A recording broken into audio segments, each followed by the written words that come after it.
What are the types of critical reasoning questions we see in what are the types of questions we get to see in critical reasoning? Let us first understand it. So critical reasoning questions can be broadly classified. First of all, let us understand what is the pattern of these questions. So a typical critical reasoning question, CR question, will have 50 to 60 words. 50 to 60 words means 3 to 4 lines, because we assume that in one line of an A4 sheet we have around 15 to 20 words. That means 50 to 60 words. 50 to 60 words will come down to how many lines? 3 or 4 lines. A maximum of 5 lines if the question is a bit longer, right? So you get this paragraph of 3 to 4 lines. You have to read this paragraph. On the basis of this paragraph, you'll be asked a question. You'll be asked a question out here, and you will have 4 or 5 options depending on which exam you are taking. For example, if you're taking CAT, there will be 4 options. If you're taking XAT, there will be 5 options, right? So there will be 4 to 5 options, and then on the basis of this paragraph, you have to pick up the best option available out here. Now, the second game starts is, what are the types of questions we get to see in critical reasoning? So the first most common type of question is, what is the assumption of the paragraph? This is a very common question. Or they might ask you, what is the conclusion of the paragraph? Again, a very common question. Or they might ask you, how do you strengthen the argument, or you can weaken the argument? This is again a very common question. They might ask you again, find an option which is parallel to reasoning presented in the above paragraph. That means a parallel reasoning type question. Okay, right? Parallel reasoning type question. And then again, they might ask you as to what exactly is, an inference type of question. What is an inference in the paragraph presented? Okay. So these are the most, sometimes they will also ask you summary of the paragraph. So now you can see summary type questions are actually part of what? Critical reasoning. Sometimes they will also ask you to go ahead and complete the paragraph. That means a para completion question also is inherently a critical reasoning question. So summary and para completion questions, when you take GMAT or GRE, they fall under the parlance of what? Critical reasoning. But in CAT, they have picked up these 2 specific type of critical reasoning questions and made them another chapter altogether. Are we all very clear on this? Yes or no? So the benefits of solving critical reasoning questions is that you are making yourself stronger at what? Verbal ability also, and you are working on your RC skills also. Is it clear with everyone? Yes or no? Now, if you ask me, sir, what is an assumption? So let me note down all the concepts which we shall be studying here. We'll find out what is the assumption of the paragraph. How do we find the assumptions of the paragraph? We'll find out what is the conclusion of the paragraph. We'll find out what is inference given in the paragraph. We'll find out how to strengthen the argument or weaken the argument. This is a point of discussion for the day. We'll also try to find out as to what is a kind of paradox presented in the paragraph. What is parallel reasoning presented in the paragraph? Parallel reasoning presented in the paragraph. These are the 6 most important types of concepts we shall be dealing with in today's lecture. Now, what is an assumption? An assumption is something, or before I move on to training you people how to find these particular logics in a question, I want to explain you people about the flow of the language. So the flow of the language starts with an idea in your mind. Do you all agree with me? Yes or no? The first thing which happens is you get an idea in your brain. You see something, you observe something, you look at something. It could be a fact, it could be an opinion, it could be an idea, it could be goddamn anything. So the first thing you get is an idea. Now, in order to present this idea, You make what? Statements. Yes or no? Statement 1 and statement 2. In order to present the idea, you make some verbal statements, and then there is this another person who is standing out here. There is this another person who is standing out here, who is the receiver. So he is the person who will speak or write, the speaker. And here we have what? Receiver. So he listens to these statements. And when he listens to these statements, he concludes whatever you have tried to give via these statements. For example, it's very hot today. It's very hot today. Let me start the AC because the AC will lower down the temperature of this room. This is what came in my mind. Yes or no? You came here, you sat, and you said that it's very hot. So suddenly an idea came. Let me start an AC. Why are you thinking about it? Because you know that AC will lower down the temperature of this room. Do you all agree with me? Yes or no? This whole idea came in your brain, in your mind. And when I came into the class, you transferred this idea to me via some statements. You said, sir, it is very hot. Let's start the AC. Let us switch on the AC. And I understood why are you asking me to start the AC? And I conclude that, let me start the AC. Because it will lower down the temperature. You did not tell me that starting the AC will lower down the temperature. So basically, your idea comprises of two parts. One, what is spoken? Are bolo haan ya na? And the second is what, beta? What is assumed? You assumed that sir is mentally capable enough to understand the fact that if you switch on the AC, the temperature of the room will come down.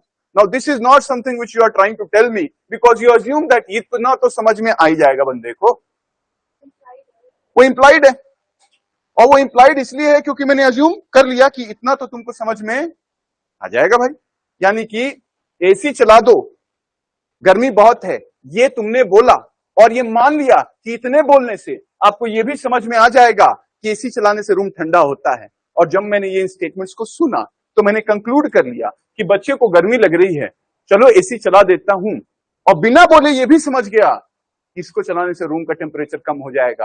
That means अगर ये वाला हिस्सा paragraph का ये वाला हिस्सा अगर मैं नहीं समझ पाता तो मैं तुमसे दोबारा सवाल करता कि गर्मी है तो AC चलाने की क्या जरूरत है, तो तुम कहते पागल हो क्या, इतना भी नहीं पता. Do we all agree to this? Yes. What is this complete game about? This complete game is about understanding what, beta? Assumptions. So what is the definition of an assumption? Something which the author wants to tell you but does not tell you because he knows that even if it doesn't tell you, you will be able to understand it, is known as what, beta? Assumption. कभी बहुत और clear communication, अच्छा communicator जो होता है, ठीक है,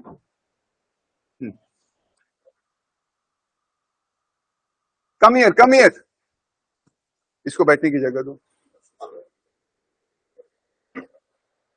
वहां बैठ जाओ, यहां बैठ जाओ, कहीं बैठ जाओ, ठीक है. So assumption क्या होता है? Assumption is something which the author does not tell you. अच्छा एक बात बताओ, कम्युनिकेशन में क्या assumption का बहुत बड़ा रोल है? अच्छा क्या चाहते हो? टू द पॉइंट बात करूं कि तुम लोगों को अच्छे से समझा दो कॉन्सेप्ट, क्या चाहते हो? टू द पॉइंट अगर समझाऊंगा तो आधा घंटा लगेगा, मजेदार तरीके से समझाऊंगा तो 1 घंटा लगेगा. तुम क्या चाहते हो? मजेदार. क्या नाम है तुम्हारा? कहां पढ़ती हो? तुम 11th में हो, 12th में? इसीलिए ये मजा लेना चाहती है. ये छोटे बच्चे हैं ना. अभी वर्किंग प्रोफेशनल कोई होता कहता है ऐसा है, कट टू कट बात करो, बात खत्म करो, राइट? चलो खैर, मेरी दादी बहुत कड़क स्वभाव की, बड़ी कड़क स्वभाव की, आयरन लेडी टाइप। मेरी माँ, होता है पुराने ठाकुर के घर में दादियां जो होती थी बहुत ही, दादाजी लोग तो फूक के मस्त रहते थे। दादाजी लोग को तो मतलब ही नहीं है घर में क्या चल रहा है, पूरा घर का कारोबार चलाती थी कौन? दादी। तो मेरे दादाजी बड़े मस्त टाइप के ठाकुर थे। अपना सुबह सुबह मारा, गांव को में सब आदमी को घर आया, मंदिर पे बैठ गए, सब लोग उनकी सेवा शुश्रूषा करो, है ना। जितना पैसा आया सब में पार्टी हुई, रात को सुबह कमाया, रात को खर्चा। रात में गए, बीवी से थोड़ा गाली सुने, सो गए, सुबह फिर उठे, फिर मारा, रात वाली डांट भूल गए, फिर कंटिन्यू चल रहा है वो। दादी मेरी खतरनाक टाइप महिला साहब। मेरी माँ, मैं जब छोटा था गांव में रहता था, डेली मेरी दादी मेरी माँ से बोलती, बहू शाम हो गई। मेरी माँ समझ जाती थी। वो तुरंत वो कच्चे घरों में वो लिपाई होती थी, जैसे आजकल घरों में पोछा लगता है ना, लिपाई होती थी। लिपाई होने के बाद तुलसी जी और मंदिर में पूजा होती थी, और उसके बाद गाय को खिलाया जाता था, उसके बाद घर में खाना बनाने की तैयारी शुरू होती थी। This was the daily chore in my house, right. So ये मैं देखता था कि दादी केवल बोलती है क्या, शाम हो गई, और इतने से मेरी माँ समझ जाती है, खटाखट ये सारा काम एग्जीक्यूट हो जाता है। मेरे को समझ में नहीं आता था। मेरी दादी बोलती थी बहू शाम हो गई, लेकिन उसका असम्पशन ये था कि खटाखट लिपाई चालू होना चाहिए, तुलसी की पूजा होनी चाहिए, गाय को खाना जाना चाहिए और खाना बनना चालू हो जाए। इसमें से कोई भी एक चीज मिसिंग होता तो मेरी माँ की आफत थी। अरे बोलो हाँ या ना, करेक्ट ना। मान लो कि मेरी माँ लामार्टिनियर की पढ़ी होती और मेरी दादी बोलती बहू शाम हो गई, और फिर मेरी माँ बोलती सो मॉम व्हाट्स अप। हत्या हो जाती थी मेरी माँ की। Agreed, yes. असम्पशन का गेम है, कुछ बोला गया और इशारे में अगर आपने बात वो नहीं समझी तो फिर आप प्रॉपर कम्युनिकेटर नहीं हो। जो बोला गया है उससे ज्यादा इंपॉर्टेंट है वो समझना जो बोला नहीं गया है। अब ये असम्पशन टोन पे भी डिपेंडेंट होता है।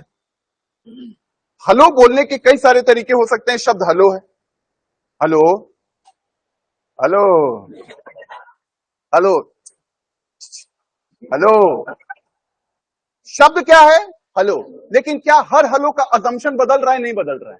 Yes, because the tone is also a kind of what बेटा, असम्पशन। जितने गाने होते हैं सब में असम्पशन होता है, जितने एडवर्टीजमेंट होते हैं सब में असम्पशन होता है। टीवी में ऐड आया, घने मुलायम काले बाल, खिले खिले मतवाले बाल, डावर आंवला केश तेल। जब ये बोला गया तो जो ऐड दे रहा है उसके मन में कुछ असम्पशंस आ रहे हैं। असम्पशन नंबर 1, हर आदमी को घने मुलायम काले बाल चाहिए। बोलो हाँ या ना।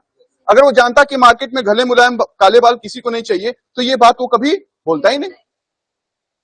वो जानता कि हर आदमी को सफेद बाल चाहिए, तो क्या वो बोलता है ऐसा कि घने मुलायम काले बाल? नहीं भाई। दूसरा, मार्केट में लोग इस एड को सुन के उसका प्रोडक्ट खरीदेंगे। वो जानते कि कस्टमर्स है ही नहीं तो वो एड कभी देता ही नहीं। तीसरा, लोग मार्केट में इतना पैसा शेड ऑफ करने के लिए तैयार हैं जितने का मेरा प्राइसिंग है प्रोडक्ट का। अरे बोलो हाँ या ना। ये सारी चीजें बताओ क्या है बेटा? असम्पशन। ये मैंने अज्यूम किया है, जिसकी वजह से मैं ये काम कर रहा हूं बेटा। मैंने पेपर में ऐड दिया, if you want to go to an IIM, join Funda Makers, the best CAT coaching in Lucknow, number 1 coaching in Lucknow, Funda Makers, join today. जब मैं ये बात बोलता हूं तो मैं अज्यूम करता हूं, पहला, मार्केट में न्यूज़पेपर पढ़ने वाले लोग हैं। क्योंकि अगर मुझे मालूम होता कि मार्केट में न्यूज़पेपर पढ़ने वाले लोग नहीं है तो मैं न्यूज़पेपर में 3 लाख रुपए खर्चा नहीं करता। Do you all agree with me? Yes. दूसरा, मार्केट में कैट की तैयारी करने वाले लोग, मैं जानता कि मार्केट में कैट की तैयारी करने वाले लोग नहीं है तो मैं ये काम कभी करता नहीं करता। तीसरा, मार्केट में मेरे पेपर के एड को देख के लोग कोचिंग तक आएंगे एडमिशन लेने। मैं जानता कि इससे कोई फायदा नहीं होता तो मैं क्या ऐड देता? नहीं भाई। क्या मेरी बात समझ में आ रहा है? असम्पशन बहुत स्ट्रांग। जिंगल बना लाइफ बॉय साबुन का, लाइफ बॉय है जहां तंदुरुस्ती है वहां। असम्पशन बताओ क्या है? लोगों को तंदुरुस्ती चाहिए, इसीलिए वो कह रहा है लाइफ बॉय है जहां, तो अगर लोगों को तंदुरुस्ती चाहिए तो क्या लेना होगा, लाइफ बॉय। ये जिंगल डिपेंडेंट है assumption में। ये अज्यूम किया जा रहा है कि मार्केट में लोगों को तंदुरुस्ती चाहिए। अब you all getting it, yes और no? Is it very clear with all of you? सड़क पे जा रहे हो, लिखा है सावधानी हटी दुर्घटना घटी, सिर्फ इतना लिखा है। आप गाड़ी से जा रहे थे और आप 100 की स्पीड में धूम मचाले धूम कर रहे थे, आगे जाके ट्रक से लड़ गए। आपने कहा ये तो टीवी में, ये तो पिक्चर में था ही नहीं। आप लड़ गए, आप कोर्ट में गए, आपने कोर्ट में बोला कि साहब ये सड़क पे मुझे बताया नहीं गया था कि आगे ट्रक खड़ी है और अंधा मोड़ है, और मैं जाके ट्रक पे लड़ गया जी, मैं मरने से बचा जी। ये सड़क का जो मैनेजमेंट कर रहा है वो जिम्मेदार है। तो सड़क का जो मैनेजमेंट कर रहा है ना, वो बंदा आया, कहा कि देखिए हमने बोर्ड लगाया था, सावधानी हटी दुर्घटना घटी। आपने कहा इसमें यह कहां होता है कि आगे टेढ़ा वो अंधा मोड़ है? तो जज पता है क्या बोलेगा, तुम गधे हो। क्यों? सावधानी हटी दुर्घटना घटी का मतलब आप सावधान रहिए, इतना तो तुमको समझ में आना चाहिए था। ये कुछ पोयम थोड़ा ना जो लिखा था, ये तुम्हारे लिए बना था। और अज्यूम कर लिया गया कि इतना पढ़ के तुम सावधान हो जाओगे, और तुम नहीं हुए, ये तुम्हारा प्रॉब्लम है। अब you all getting it, yes on? सड़क पे तुम कभी हाईवे पे जाते हो तो सिर्फ ऐसे बना होता है, तो अज्यूम कर लिया जाता है कि ड्राइवर देख के समझ जाएगा आगे स्पीड ब्रेकर है। अरे बोलो हाँ या ना? वो एक बच्चा बना हुआ है जो स्कूल बैग लेके जा रहा है, अज्यूम कर लिया जाता है, फोटो देख के समझ जाओगे कि धीरे चलो आगे स्कूल है।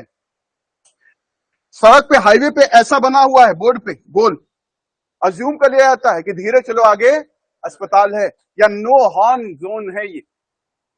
अब इस जोन में आके तुमने हॉर्न मारा, पुलिस वाला आया, उसे कहा अरे यार क्या कर रहे हो, ये चालान कटेगा 2000 का। तुमने कहा हमको किसी ने नहीं बताया यहाँ पे अस्पताल है। वो कहेगा अंधे हो क्या, ये लगा है ना। फिर तुम कहोगे हमको क्या पता किससे क्या, तो कहते जाके भाषा सीख के आओ, क्योंकि अज्यूम कर लिया गया कि इतने से तुमको समझ में आ जाएगा। पूरा गेम अजम्पशन का है दुनिया में। Do we all understand it? इसीलिए दुनिया के सबसे मुश्किल क्रिटिकल रीजनिंग और रीडिंग कॉम्प्रिहेंशन दोनों के सवाल अगर बनते हैं अजम्पशन बेस्ड होते हैं। बिल्कुल। Are we all getting it? Yes on? अब अजम्पशन पकड़ना ये आदत की बात होती है। A good reader reads what is written. An excellent reader reads between the lines, but a brilliant reader reads behind the lines. Behind the lines means why something is written. Why is something written? This is what you call assumption. The moment you start understanding why something is written, the reason behind every logic is known as what? Assumption. Expectation एक assumption होता है। पापा के पास गए, पापा पैसे खत्म हो गए, अज्यूम कर रहे हो पापा पैसे दे देंगे, तभी बोल रहे हो पापा पैसे खत्म हो गए। पड़ोसी के पास जाके थोड़ा ना बोल रहा अंकल सुनो पैसे खत्म हो गए हैं, तुमको मालूम है कोई फायदा नहीं है। तुम मेरे पास आते हो कहते सर ये VARC का एक डाउट है, तुमको भरोसा है ना डाउट बता देगा बंदा। पान वाले के पास जाके थोड़ा ना बोलते हो सुनो हेलो डाउट है, या मेरे पास आके थोड़ा ना बोलते हो कि सर छोटी गोल्ड है क्या। भाई जिससे एक्सपेक्टेशन होती है, जिससे एक्सपेक्टेशन होती है आप उसी से तो मांगते हो। तो ये अज्यूम कर लेते हो कि ये बंदा मुझे जो प्रोडक्ट का मैं अज्यूम करके आऊं वो प्रोडक्ट मेरे को मिल जाएगा। अब you all getting it? Yes. Assumption. अब जरा अजम्पशन के कुछ एग्जांपल्स ले लीजिए। मैंने कहा कि जितने भी क्रिकेटर्स हैं वो रिटायर होने के बाद उनको अब पेंशन नहीं मिलेगा। Every cricketer in India after retirement will not get any pension.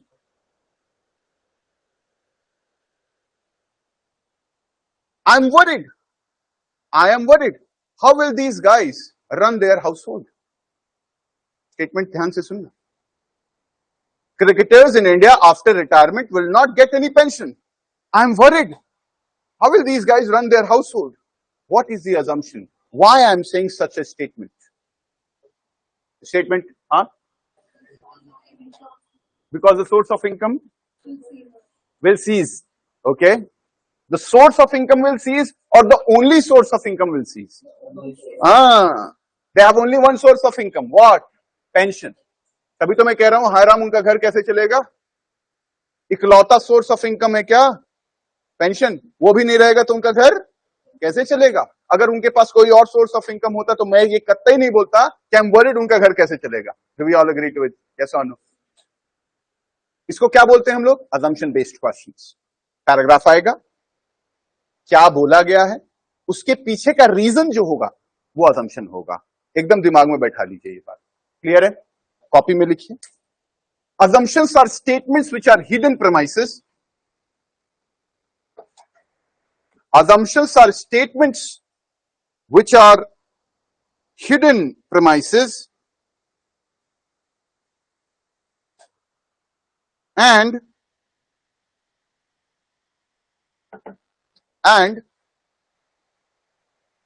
they may be expectations. They may be expectations or hope,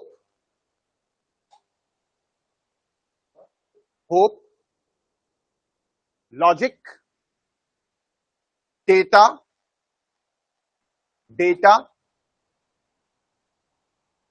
or an underlying fact.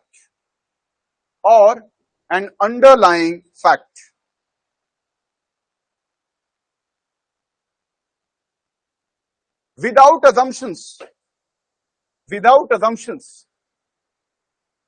statements are never complete. Without assumptions, statements are never complete. Statements कभी complete नहीं हो सकते assumptions के बिना. यानी कि हर statement के पीछे बताओ क्या होगा बेटा? एक assumption होगा. क्या होगा बेटा? Reason, जिसकी वजह से वो पैराग्राफ बोला गया है. लेकिन बताया, मेरे सिर में दर्द है, मेरे सिर में दर्द है, सर डाउन दे दो, assumption बताओ. सर डाउन सर दर्द को ठीक कर देगा. बहुत बढ़िया, बहुत बढ़िया. फिर से यार बहुत भूख लगी है, बर्गर दे दो. बर्गर से भूख, ठीक बात है. एक बार और, मुझे अपने बच्चे को आईएएस बनाना है, मैं ना लामार्टिनियर में एडमिशन कराऊंगा. उसका assumption, लामार्टिनियर में पढ़ने वाला हर आदमी आईएएस बनता है. हेलो, लामार्टिनियर में पढ़ने वाला हर आदमी आईएएस बनता है. ये सब कुछ काल्पनिक है, किसी भी जीवित या मृत से संबंधित नहीं. हाँ, मतलब एक बच्चा आया मेरे पास ऐसे, उसमें लिखा था कि write a letter to your, school में नहीं होता है write a letter to your principal, तो उसमें लिखा था write a letter to your principal, और फैक्ट दिया था that your name is Mahesh Chaurasia. वो कहता है हम है ही नहीं, हम लिखेंगे ही नहीं. ये नहीं करना है, ठीक है? महेश चौरसिया मान लो कि तुम हो. तो यहां पे हम जब वो बोल रहे हैं तो सब कुछ काल्पनिक है, किसी भी जीवित या मृत से संबंधित नहीं है. ठीक है, फिर से एक बार और क्वेश्चन है, मेरे गांव में एक भी छोटा बच्चा नहीं रहता है, लेकिन मेरे गांव में छोटे बच्चों के खिलौने बहुत दिखते हैं. पैराडॉक्सिकल है. मेरे गांव में एक भी छोटा बच्चा नहीं रहता है, लेकिन फिर भी मेरे गांव में छोटे बच्चों के खिलौने बहुत बिकते हैं. इसके पीछे क्या रीजन हो सकता है? अजम्पशन हो सकता है. अजम्पशन नंबर 1, बड़े खिलौने से खेलते हैं. नंबर 2, लॉजिकल भी होना चाहिए अजम्पशन. सर गांव में किडनैपर रहते हैं. नंबर टू, बूढ़े लोगों के ग्रैंड चिल्ड्रन छुट्टियां मनाने मेरे गांव में आते हैं, जिनके लिए खिलौने खरीदे जाते हैं. ये हो सकता है. अरे बोलो, करेक्ट है ना? अब ये भी सही है कि हो सकता है बुढ़े भी 55 के बाद बचपन में चले जाते हैं, और but this is not very logical. Are you all getting it? Correct है, ठीक है. तो ये अजम्पशन होता है. अजम्पशन के बाद आपके पास जो आता है वो दूसरे टाइप का जो क्वेश्चन सबसे ज्यादा आता है वो होता है स्ट्रेंथन द आर्गुमेंट और वीकन द आर्गुमेंट. क्या? ऊपर दिए गए बात को स्ट्रेंथन करो या ऊपर दिए गए बात को वीकन करो. इस बार आईपी मैट इंदौर के पेपर में स्ट्रेंथनिंग और वीकनिंग के बेसिस पे क्वेश्चंस 6 सवाल थे. कितने? 6 सवाल लगातार. 3 स्ट्रांग करो, 3 वीक करो, और आरसी 2 कम कर दिए, 2 आरसी कम कर दिए और क्रिटिकल रीजनिंग के 6 क्वेश्चन डाल दिए। तो बेसिकली समझ रहे हो क्या कर रहे हैं, वो लॉजिकलिटी चेक कर रहे हैं बच्चे का। सो स्ट्रेंथन करना हो, वीकन करना हो तो कैसे करेंगे, इसका अलग बहुत ही सिंपल लॉजिक, ये बहुत ही कंफ्यूजिंग टाइप क्वेश्चन हो सकता है, क्योंकि इसमें हो सकता है कि सारे के सारे आंसर आपको सही लगे, सारे ऑप्शन सही लगेंगे आपको। तो इसको कैसे फाइंड आउट करें। अच्छा, स्ट्रेंथन का मतलब क्या होता है, सपोर्ट करना, और वीकेंड का मतलब क्या होता है, निगेट करना। ठीक है, तो इसका एग्जांपल मैं देता हूं एक पेड़ से। सोचो कि एक बड़ा पेड़ है और ये पेड़ मार्केट में गायब हो गया क्या, ये पेड़ बड़ा सा है और ये पेड़ आपको दिख रहा है, और ये पेड़ बताओ नीचे से इसमें रूट्स होती है, क्या ये रूट्स ऊपर से दिखती हैं, जल्दी बताओ भाई। एग्जैक्टली ऐसे ही होता है पैराग्राफ। पैराग्राफ में ये जो दिखता है इसको क्या बोलते हैं बेटा हम लोग, स्टेटमेंट। लेकिन ये स्टेटमेंट जिसकी वजह से खड़ा होता है उसको हम लोग क्या कहते हैं बेटा, अजम्पशन। यानी कि पेड़ इंपॉर्टेंट नहीं है, पेड़ का रूट इंपॉर्टेंट है, ऐसे ही पैराग्राफ इंपॉर्टेंट नहीं है, उसका अजम्पशन इंपॉर्टेंट है, जो दिख नहीं रहा है जिसकी वजह से पूरा पैराग्राफ खड़ा है। अब you all getting it, yes और नो। अब इस पेड़ को तुमको कमजोर करना है तो ऑप्शन नंबर उसकी पत्तियां छांटो, ऑप्शन नंबर 2 इसका स्टेम काट दो, ऑप्शन नंबर 3 इसके रूट्स को काट दो। बताओ कौन सा बेस्ट ऑप्शन है, रूट्स को। रूट नहीं रहेगा तो पेड़ खत्म, और रूट अगर इंटैक्ट है और यहां से भी पेड़ को काट दोगे तो फिर से पेड़ आ जाएगा। इस एग्जाम्पल से तुमको एक बात समझ में आ जानी चाहिए कि अगर इसी तरह पैराग्राफ में बोला स्ट्रेंथन द आर्गुमेंट, तो जो लिखा है ना उसके ऑपोजिट बोल के तुम कुछ कर नहीं पाओगे पैराग्राफ का। अगर उसको डैमेज करना है ना तो उसके अजम्पशन को हिट करो। Assumption damage, paragraph damage. Assumption strong, paragraph strong. Example सुनिए, मैंने कहा मेरे सिर में दर्द है, सैरडॉन दे दो। अजम्पशन क्या है, सरदर्द, सैरडॉन सिरदर्द की दवा है। सैरडॉन सैरडॉन सिरदर्द की दवा है, ये मेरा क्या है बेटा, अजम्पशन है। अब मेरे सिर में दर्द हो रहा है, सैरडॉन दे दो। पैराग्राफ को वीकेन करो। ऑप्शन नंबर 1 मेरे सिर में दर्द है ही नहीं, ऑप्शन नंबर 2 सैरडॉन मार्केट में अवेलेबल नहीं है, ऑप्शन नंबर 3 XYZ सैरडॉन से बेटर दवाई है, ऑप्शन नंबर 4 99% लोग जो सैरडॉन खाते हैं उनके सिर का दर्द ठीक हो जाता है। बताओ कौन सी बात स्ट्रेंथन कर रही है, लास्ट वाली। पहला वाला क्यों गलत है, मेरे सिर में दर्द नहीं है, मैंने कहा सिर में दर्द है सैरडॉन दे दो, फिर तुमने कहा कि अरे वीकेंड करना है, तुम्हारे सिर में तो दर्द है ही नहीं। इससे ये कहीं से वीकेंड नहीं हुआ कि अगर मेरे सिर में दर्द होता और मैं सैरडॉन खाता तो मेरे सर दर्द का ठीक नहीं होता। पॉइंट है, पॉइंट है। बहुत सारे लोग क्या समझेंगे, अरे सर आपके सिर में दर्द था, आपको सैरडॉन चाहिए था, अब तो सिर में दर्द ही नहीं है, लेकिन दवाई करोगे क्या। ये वीकेंड नहीं कर रहा, क्यों, आपने उसको चैलेंज किया जो पैराग्राफ में लिखा है। स्टेटेड फैक्ट्स को कमजोर करने से पैराग्राफ कभी कमजोर नहीं होता। अजम्पशन क्या है, सैरडॉन सिरदर्द की दवा है। तुमने वीकेंड कैसे स्ट्रेंथन करना है तो क्या बोलोगे, 99% लोग जो सैरडॉन खाते हैं उनका सिर का दर्द ठीक हो जाता है, स्ट्रेंथन हो गया। वीकेंड करना है तो क्या बोलोगे, 99% लोग जो सिर दर्द की दवा जो सैरडॉन खाते हैं उनका सिर का दर्द ठीक नहीं। क्या मेरी बात समझ में आई कि नहीं आई सबको, करेक्ट है ना, ठीक बात। ये ठीक वैसी बात है। सुनो, दारू पीने से नशा होता है, बहुत नशा करने का मन हो रहा है, दारू दे दो मेरे को। बहुत नशा करने का मन हो रहा है, दारू दे दो मेरे को। सच में नहीं, ऐसे मजाक कर रहा हूं, एग्जाम्पल है। ये छोटी बच्चियां देख रही है, अच्छा ये तो दैत्य आदमी है, दारू भी पीता है। ऐसे ही कि मेरे को बहुत नशा करने का मन हो रहा है, दारू दे दो। अजम्पशन बताओ, दारू से नशा, इसको वीकेंड करना है। ऑप्शन नंबर 1 99% लोग जो दारू पीते हैं उनको नशा होता नहीं है, ऑप्शन नंबर 1। ऑप्शन नंबर 2 दारू से ज्यादा नशा गांजे में होता है। क्या सेकंड वाले से ये बात प्रूव हो जाएगी कि दारू में नशा नहीं होता है। रिप्लेसमेंट कभी भी किसी चीज को वीक नहीं करता है। ए लव्स बी, वीक करो, तुमने कहा बी लव्स सी, भाग पागल। ये replacement is not a logic. Are we all getting it? Yes और नो? ऐसा तुम्हारे साथ खेला जाएगा, इसलिए मैं पहले तुमको मेंटली तैयार कर दे रहा हूं। ऐसे ऑप्शंस रहते हैं, आएंगे। क्लियर है? ठीक बात, ये समझ में आ गया।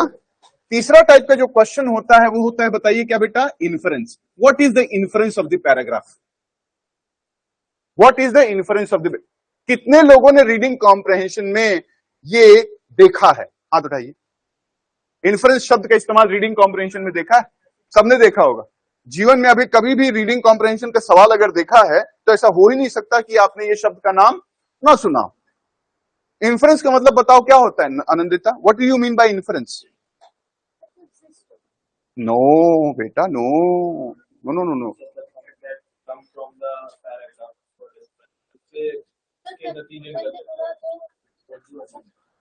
हाँ, लेकिन होता क्या है? जिस तो नहीं होता है। तू बता क्या होता है? नहीं, यही तो तुम लोग, ओफो।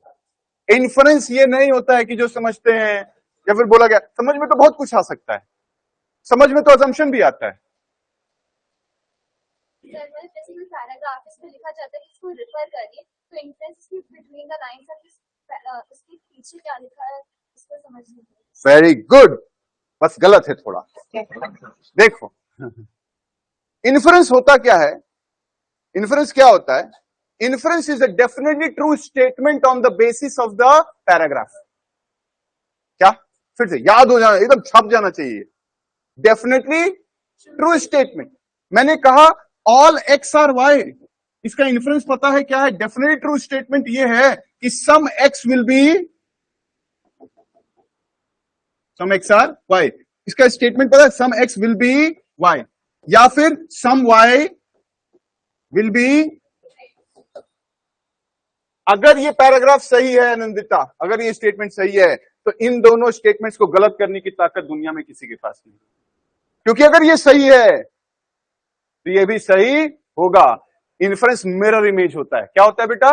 Mirror image. अगर कोई चीज लिखी गई है तो उसका इन्फरेंस वो स्टेटमेंट होता है जो कभी गलत हो ही नहीं सकता।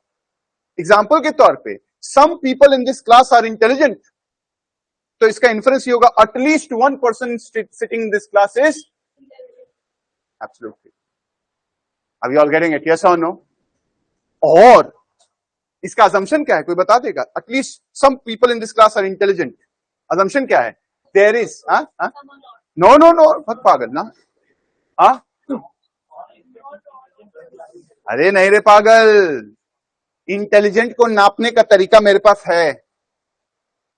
क्योंकि अगर इंटेलिजेंट को नापने का तरीका ही नहीं होता तो हम डिसाइड कैसे करते कि कौन इंटेलिजेंट है और कौन इंटेलिजेंट नहीं है? अरे बोलो हाँ या ना? मैंने कहा इस अस्पताल की सारी नर्सें बहुत अच्छी है, इसका मतलब अच्छेपन का पैरामीटर मेरे पास है। अरे बोलो हाँ या ना? अब तुम लोग जहां जा रहे हो हम समझ रहे हैं, मेरा ऐसा कोई मंशा था नहीं, तुम लोग बहुत बदमाश हो। ठीक बात। अरे बोलो आया कि नहीं आया समझ? क्लियर है ना? मैंने कहा कि इस क्लास के सारे बच्चे तो बहुत तेज हैं, तो मैं अज्यूम कर रहा हूं कि आपको ये समझ में आना चाहिए कि तेज किसको कहते हैं और किसको नहीं कहते हैं, उसका पैरामीटर मेरे पास है। अगर मेरे पास वो पैरामीटर नहीं होगा तो मेरा स्टेटमेंट स्टैंड ही नहीं करेगा कि इंटेलिजेंट है कि नहीं है। अरे बोलो हाँ या ना? करेक्ट है ना? राइट। तो ये क्या था बेटा? असम्पशन था। और मैंने कहा some people in this class are intelligent, तो at least one person is definitely intelligent. ये क्या है बेटा? इन्फरेंस है। All people may be intelligent, ये भी एक इन्फरेंस है, मे बी। अरे बोलो आया कि नहीं आया? इन्फरेंस समझ में आया सबको? बच्चे के मन में सवाल आएगा तो फिर कंक्लूजन क्या होता है सर? मैंने कहा अजम्पशन को जोड़ दो किसके साथ बेटा? इन्फरेंस के साथ, तुमको कंक्लूजन मिल जाएगा। कंक्लूजन जो होता है वो जिस्ट ऑफ द पैराग्राफ होता है, और जिस्ट ऑफ द पैराग्राफ तुमको तभी समझ में आएगा जब तुम ये जानते हो क्या बोला गया है, साथ में ये भी जानते हो क्या नहीं बोला गया है। दोनों को जोड़ दोगे तो क्या बन जाएगा बेटा? कंक्लूजन। तो बेसिकली आनंदिता, तुम इन्फरेंस और कंक्लूजन में कंफ्यूज थे। अरे बोलो आया कि नहीं आया? अब conclusion is a broader. For example, मैंने कहा गर्मी हो रही है, एसी चला दो। इसका कंक्लूजन पता है क्या है? गर्मी हो रही थी इसलिए एसी चलाया, क्योंकि एसी चलाने से रूम ठंडा हो जाता है। ये पूरी बात कंक्लूजन हो जाएगी, जिसमें एक पार्ट इन्फरेंस है और दूसरा पार्ट बताओ क्या है बेटा, अजम्पशन। बोला गया वो भी समझ में आया, जो नहीं बोला गया वो भी समझ में आया। और अगर आपको इन्फरेंस समझ में नहीं आता है तो आप कंक्लूजन कभी निकाल ही नहीं सकते। आप कहोगे सर एग्जांपल दो जरा। मैंने कहा एक पागल है सड़क पे घूम रहा है, हाँ क्या है, पागल है, क्या कर रहा है, आव बाव कर रहा है, वो पता नहीं किससे बतिया रहा है, करेक्ट है ना, वो सूरज की ओर कुछ बोल रहा है, आव आव कर रहा है कुछ। तुमने देखा, उसने कहा पागल है क्या, ये क्या बोल रहा है। पागल ने तुमको भी देखा और बोला है पागल, मेरी बात भी नहीं समझ पा रहा है। क्यों, वो जो बोल रहा है वो तो तुमको समझ में आ रहा है, तुमको बस ये नहीं समझ में आ रहा है कि वो क्यों बोल रहा है, ये अजम्पशन उसका नहीं समझ पा रहे हो, इसीलिए तुम्हारी नजरों में वो पागल, उसकी नजरों में तुम पागल, दोनों अपनी अपनी नजरों में वेरी हेल्दी पॉइंट है। सो missing assumptions cannot give you proper conclusions. A conclusion always contains what beta, an assumption, and conclusion minus assumption is always what beta, inference. I hope this is very clear with all of you, yes or no? Next type का जो question आता है वो होता है resolve the paradox. Resolve the paradox, resolve the paradox का मतलब क्या होता है, रिजॉल्व द पैराडॉक्स का मतलब होता है पैराग्राफ में दो स्टेटमेंट्स जो होते हैं वो आपस में क्या होते हैं बेटा, कॉन्ट्राडिक्टरी होते हैं।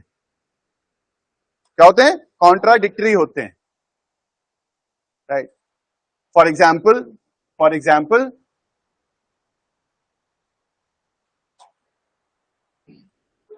Narendra Modi is not married, but he has a wife. Narendra Modi married, but has a wife. Has a wife. इसका मतलब क्या हुआ, पैराडॉक्सिकल है कि नहीं है। भाई शादीशुदा नहीं है तो बीवी कहां से आ गई, दहेज में थोड़े ना आई थी, कहां से आ गई है, तो इसको रिजॉल्व करना पड़ेगा। तो आप ये बोलोगे कि in Hindu mythology, even if you are a divorced person, right, the name of the wife will always be the wife remains a separated wife। लेकिन हिंदू मैरिज में वाइफ एक बार कोई बन गई तो उसके बाद वो उसको हम लोग लीगली बॉन्ड पेपर पे हमेशा उसको वाइफ के ही नाम से और हस्बैंड के ही नाम से रेफर किया जाएगा। सो बेसिकली इसका रिजोल्यूशन ये हो सकता है कि भाई they both were married, today they are divorced, they both today they are, but in case of Narendra Modi we don't have any fact, divorce के papers नहीं पहुंचे अभी मेरे पास, how do I know, but they say otherwise, even if it is their personal problem, why do I get into it। अरे बोलो हाँ या ना, लोग आजकल लोगों की पर्सनल दुनिया में लोग बहुत घुसते हैं। सलमान शादी क्यों नहीं कर रहा है, कटरीना विकी कौशल के साथ मजा नहीं आया, जैसे तुम्हारे साथ बड़ा जोड़ी लग जाती है। हम लोग दूसरों के पर्सनल लाइफ में बहुत घुसते हैं, bad habits. Okay, resolving the paradox, resolve the paradox मतलब दो स्टेटमेंट्स हैं जो आपस में बताओ क्या है बेटा, कॉन्ट्राडिक्टरी है, और तुमको क्या करना है, इसको रिजॉल्व करना होता है। ठीक बात है, तुमको एक ऐसी चीज बतानी होती है जिससे ये पैराडॉक्स आ जाए। एक चीज होती है बेटा, दूसरे टाइप का क्वेश्चन होता है पैरेलल रीजनिंग।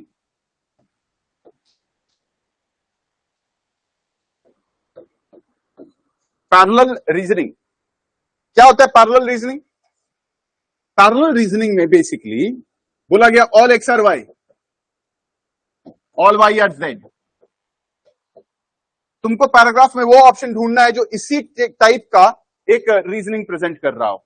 तो तुम ये बोल सकते हो कि भाई अगर लिखा है all Z are A, all A are B, अगर इस टाइप का आया तो ये बताओ क्या हो जाएगा भाई, सेम रीजनिंग हो जाएगी। इसको अपन लोग क्या बोलेंगे बेटा, पैरेलल रीजनिंग।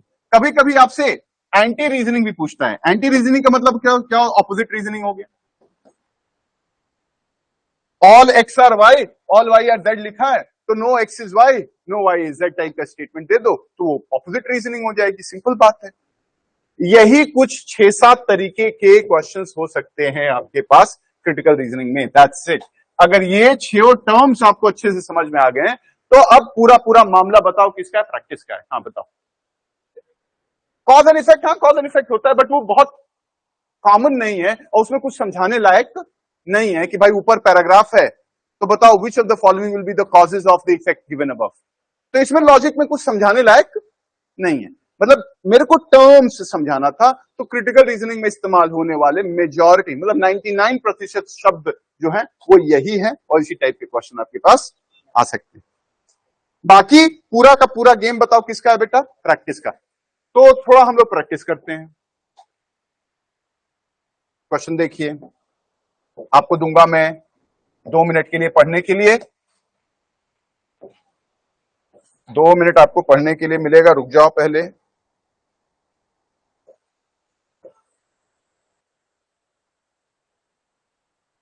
क्वेश्चन पढ़िए।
All right, what is the answer? C for cat. C for cat. बहुत ही सिंपल से क्वेश्चन है, मैं समझा देता हूं। यहां पे माइल पोस्ट है बेटा, 2 मिनट लगेगा, 1 मिनट। माइल पोस्ट है बेटा, एक माइल पोस्ट है। माइल पोस्ट समझते हैं, सड़क के किनारे जो लगा रहता है जिसमें किलोमीटर बताता है, बोलो हाँ या ना। एक बंदा है साइकिल से जा रहा था, साइकिल है जा रहा था, यहां पे ये लिखा था 21, बोलो हाँ या ना। And she approach and 23 on by, और पीछे क्या लिखा था बेटा 23। ये 21 लिखा था, इधर से जा रहा था, इधर दिखा कि लिखा हुआ है 21। फिर यहां जब पहुंचा मुड़ के देखा तो यहां पे लिखा था 23। चूंकि वो इधर से जा रहा था तो अज्यूम किया कि ये वाला 21 वाला क्या हो जाएगा 22 और ये वाला 23 एक कम हो जाएगा, क्योंकि ये तो कम होगा ना अगर इधर से बढ़ेगा तो। अरे बोलो ना। तो उसने अज्यूम किया कि भाई ये हो जाएगा क्या 24, सॉरी 21, 22, ये भी 22 एक बढ़ेगा और ये कम होगा तो 22। इसका मतलब 22 आया है और 22 अभी जाना है, यानी कि मिडवे हो गया रोड का वो। लेकिन वो कंफ्यूज हो जाता है। क्यों कंफ्यूज हो जाता है? क्योंकि जब वो आगे जाता है तो यहां पे लिखा होता है 20, ये 21 हो जाता है 20 और ये 23 हो जाता है, बताओ क्या 24। तो बताओ ये पैराडॉक्स है कि नहीं है? बढ़ आगे रहा है तो नंबर घट क्यों रहे? इस पैराडॉक्स को क्या करना है, रिजॉल्व करना है। तो तुमने बोला कि भाई ये इसलिए हो रहा है ना क्योंकि ये नंबर्स जो है ना 21, 20, 19, 18, ये हमने अज्यूम किया था कि नंबर्स 1, 2, 3, 4 ऐसे लगा है, एक्चुअली इधर से नहीं, नंबर्स इधर से लगा हुआ था, 1, 2, 3, 4 इधर से आ रहा। इसलिए जैसे जैसे आगे बढ़ते जा रहे हो वैसे वैसे नंबर बढ़ नहीं रहा है, नंबर कम हो रहा है। अरे बोलो आया कि नहीं आया? इसका मतलब इसको कैसे हम लोग कहेंगे, the facing numbers indicate miles to the end of the path and not miles from the ठीक है नहीं, नंबर जो है वो यहां से शुरू हुए हैं, ना कि यहां से इधर की ओर चल रहे हैं। Are we very clear on this? Is the logic very clear with all of you? Yes और no? Answer would be C. People who are online, समझ में आया? Ayushi, सुसंगीता, Yes, sir. Yes, sir. शुभ्रत, Yes, sir. Anushka, Yes, sir. चलो ये वाला question करिए।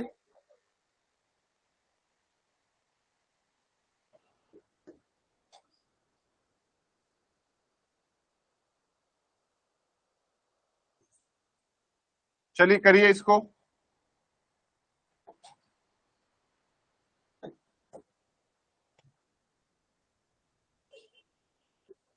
क्या हुआ? और कोई चाय नहीं पिएगा? दे दो दे दो दे दो।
क्या लग रहा है आंद्रे? सी लग रहा है अन्ना? ठीक है।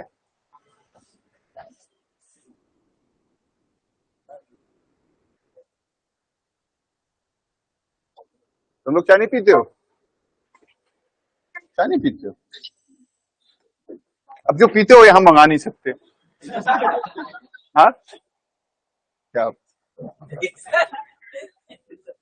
वोडका। तुम चाय पीती हो? हाँ तुमको पीना भी नहीं चाहिए, तुम 11th में हो। कभी कभी तो आज कभी कभी मना लो। नहीं ओके, हमको दो। हमको नहीं दोगे? चाय मैं बहुत पीता हूँ चाय। चलो ठीक है, ओके क्वेश्चंस देखो। आंसर इसका क्या सी होगा? बोलो हाँ ना भाई। अजम्पशन क्या है यहाँ पे? अजम्पशन ये है कि एयरलाइन बोलता है कि की कोलिजन अवॉइडेंस सिस्टम है भाई, लगा दो। पायलट कहता है जब तक फुली टेस्ट होगा नहीं लगाऊंगा। अज्यूम क्या करता है? फुली टेस्टेड नहीं है तो गड़बड़ी होने का संभावना है। आंसर क्या होगा बेटा? स्ट्रेंथन करना है तो सी। सी ने किसको स्ट्रेंथन किया बेटा? अजम्पशन को। अजम्पशन को, पायलट के अजम्पशन, स्टेटमेंट के assumption. Are we all very clear on this? Good good, very nice. चलो ये बकवास क्वेश्चन है, बहुत अच्छा क्वेश्चन है, करो जरा। 2 मिनट दे रहा हूं।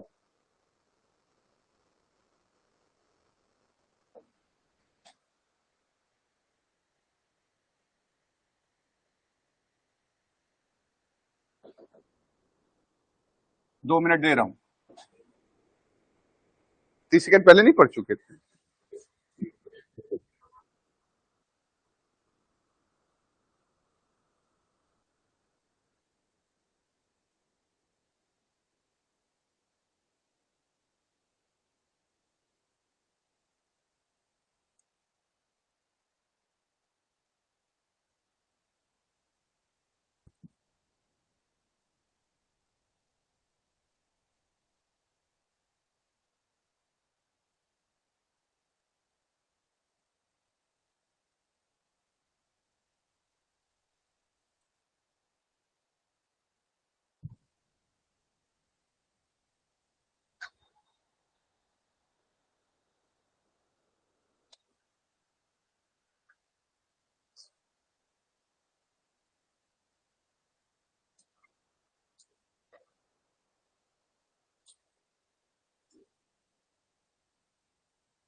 कहीं आंसर लिखा होगा तो नहीं? तुम सबका आंसर सही कैसे आ रहा है?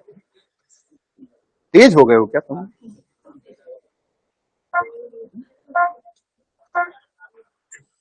भाई बहुत ही सिंपल सा लॉजिक है, इसका आंसर बताओ क्या होगा बेटा? सी। अरे यार, आंसर क्या होगा इसका? सी। क्यों होगा इसका सी? सुनो, कंज्यूमर्स कहते हैं कि जो स्पोर्ट्स इक्विपमेंट वो खरीदते हैं उसका बहुत इस्तेमाल नहीं कर पाते हैं। एग्जाम्पल के तौर पे केवल 17% लोग जो यूनाइटेड स्टेट्स में रहते हैं वो जॉगिंग शूज ओन करते हैं, और जिन जिन लोगों के पास जॉगिंग शूज होता है उसमें से केवल 45% लोग ही जॉगिंग के लिए जाते हैं। इसलिए हम पक्का कह सकते हैं कि जॉगिंग शूज जिसके जिसके पास है उसका इस्तेमाल नहीं करता, क्योंकि सिर्फ 45% लोग ही जॉगिंग के लिए जाते हैं। अज्यूम किया गया कि जॉगिंग शूज का इस्तेमाल सिर्फ और सिर्फ जॉगिंग के लिए होता है। इसको चैलेंज करना हो तो क्या बोलोगे? भाई हम बास्केटबॉल खेलते हैं, हम जिम जाते हैं, हम नॉर्मल रूटीन में भी जॉगिंग शूज ही पहनते हैं, कंफर्टेबल होता है। अरे बोलो हाँ या ना? तो हम कह सकते हैं ना कि ये बात वीकेंड हो जाएगी अगर हम ये बोल दें कि जॉगिंग शूज का इस्तेमाल जॉगिंग को छोड़ के अदर एक्टिविटीज में भी किया जाता है। Do we all agree to this? Yes. So the correct answer is what बेटा? C. Do I need to explain this question? Assumption से आ रहा है? ठीक है, नेक्स्ट क्वेश्चन।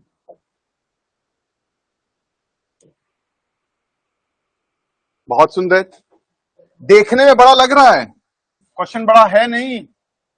1 मिनट दे रहा हूं, करो, ध्यान से पढ़ लो, आंसर आ जाएगा। देखने में बस बड़ा लग रहा है।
सुसंगीता, अनुष्का, अनन्या, अनन्या, ऐशी, ऑनलाइन वाले जितने भी बच्चे हैं मेरे, आंसर देते रहना है भाई।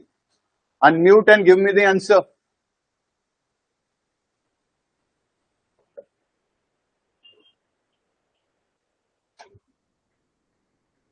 What is the answer?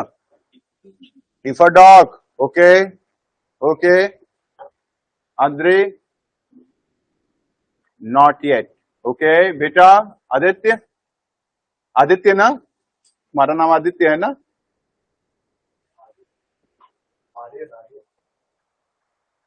वही आंसर क्या आया है? D for ball. पढ़ रहे हो भी? अच्छा ठीक है, ठीक है। कृतिका, कीर्ति, डी फॉर डॉग। नाम क्या है तुम्हारा? ताशवी, माने?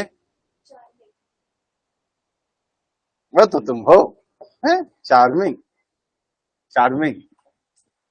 ताशवी,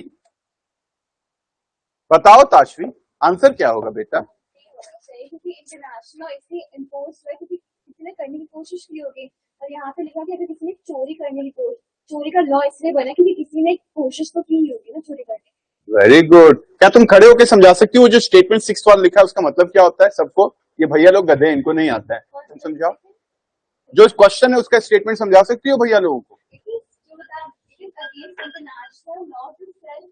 ये लो माइक ले लो, वो दीदी लोग वहां पे भी है ना कुछ, ये लो ये लो ये लो ये लो मेरा बच्चा। चलो। It is true that it is against international law to sell plutonium to countries that do not yet have nuclear weapons, जैसे कि इंडिया, नॉर्थ कोरिया, रशिया जैसे कंट्रीज में न्यूक्लियर वेपन बन चुके हैं। तो जो इंटरनेशनल लॉ इम्पोज कर है, जो यूएन के इंटरनेशनल लॉ की जो मतलब है, जो भी चीज कहते हैं उसको वो इम्पोज का एक है कि क्या कहते हैं, एक लॉ है कि जो कंट्रीज के पास नहीं न्यूक्लियर वेपन्स अभी तक डेवलप नहीं हुआ है उनको नहीं हम लोग बेच सकते। But if United states companies do not do so, companies in other countries will, United states में है तो मतलब यूएन है, तो जहाँ पे यूएन का मतलब मेन है, तो जहाँ पे अगर यूनाइटेड स्टेट्स की कंपनी तो नहीं करती है, लेकिन दूसरी कंट्रीज की कंपनी करने की कोशिश करेंगी और वो इलीगली करने की कोशिश करेंगी अपने प्रॉफिट के लिए, किसी और चीज के लिए। तो फॉलोइंग इज द राइट, इसमें से जितने भी ऑप्शंस दिए हैं 5 में से इसको कौन सपोर्ट सबसे ज्यादा करता है? बहुत बढ़िया। तो लॉजिक ये है बेटा कि जिन कंट्रीज के पास प्लूटोनियम बेचना मना है, कुल मिला के बात ये है, प्लूटोनियम बेचना कहां गए, प्लूटोनियम बेचना मना है। लेकिन अगर यूनाइटेड स्टेट्स की कंपनीज प्लूटोनियम नहीं बेचेंगी तो कोई और बेच देगा, तो वो कहते हैं चलो हम ही बेच लेते। लॉजिक क्लियर है, रीजनिंग क्लियर है। प्लूटोनियम बेचना गलत है, लेकिन अगर यूएस की कंपनीज नहीं बेचेगी तो कोई और बेच देगा, तो चलो हम ही कर लेते हैं, हमें फायदा। ऐसे ही ऐसा रीजनिंग कहां पे दिया गया है? बी वाला देखो, चोरी करना गलत बात है, लेकिन हम नहीं करेंगे तो कोई और कर लेगा, चलो हम ही कर लेते हैं। अरे बोलो आया कि नहीं? लॉजिक सेम है बेटा। ए वाला क्यों गलत है? It is true that it is against the police department's policy to negotiate with kidnappers, but if the police want to prevent loss of life, they must negotiate. ये ऐसा तो कुछ रीजनिंग आया नहीं है। बी वाला बोलता है it is true that it is illegal to refuse to register for military service, but there is a long tradition in the United States of conscientious objection to serving the armed forces. बकवास है, इससे कोई लेना देना है, कोई reasoning ही नहीं बन रही है। See, it is true that it is illegal for a government official to participate in a transaction in which there is an apparent conflict of interest, but if the facts are examined carefully, it will clearly be seen that there was no actual conflict of interest in the defendant's case. ये भी ऐसा कुछ बोला नहीं गया है। D वाला बोला it is true that it is against the law to burglarize people's homes, but someone else certainly would have burglarized the house if the defendant had not done it. So first, वो नहीं करता तो कोई इसे सोचा कि चलो हम ही चुरा लेते हैं। करेक्ट है ना? क्या लॉजिक मैच कर रहा है कि नहीं कर रहा है? आंसर क्या हो जाएगा बेटा? देखिए, बहुत अच्छा, बहुत अच्छा। कोशिश अच्छा किया बच्ची ने, अच्छा किया, क्लास 11th पास के हिसाब से अच्छा किया कि नहीं किया? इसने अच्छा किया, वेरी गुड वेरी गुड। उसमें यूनाइटेड नेशंस, अमेरिका, वो सब डाल दिया इसने। अच्छा है, बहुत बढ़िया। मेरे को ऐसे एक्टिव बच्चे बहुत पसंद है। कम से कम इसको पता तो है। नॉन पॉलिफरेशन ट्रीटी की बात कर रही थी तुम, एनपीटी। न्यूक्लियर नेशंस की बात करिए, कितने न्यूक्लियर नेशन से बताओ, तुम्हारा 100 रुपये फीस में कम हो जाएगा। कितने न्यूक्लियर नेशंस हैं? यूनाइटेड स्टेट्स है, रशिया है, चाइना है, नॉर्थ कोरिया है, इंडिया है। नॉर्थ कोरिया नहीं है लिस्ट में, उसमें से मतलब उसने बताया नहीं है। है। अच्छा है, ओके ओके। यूएस में बहुत सारा मतलब कहा गया था हाँ। कि नॉर्थ नहीं आगे तो नॉर्थ कोरिया फेल हो गया, तो नॉर्थ कोरिया को प्रिवेंट करने से हाँ। ना बना पाया। Very good. तो सबसे पहले यूएस है, सेकंड चाइना है। न्यूक्लियर नेशंस की बात कर रहे हैं, यूएस है, चाइना है, रशिया है, फ्रांस है, और कौन है? इंग्लैंड है, इंग्लैंड है। उसके बाद ये 5 प्राइमरी परमानेंट मेंबर्स बोलते हैं। इसके बाद आ गया एनपीटी, नॉन पॉलिफरेशन ट्रीटी।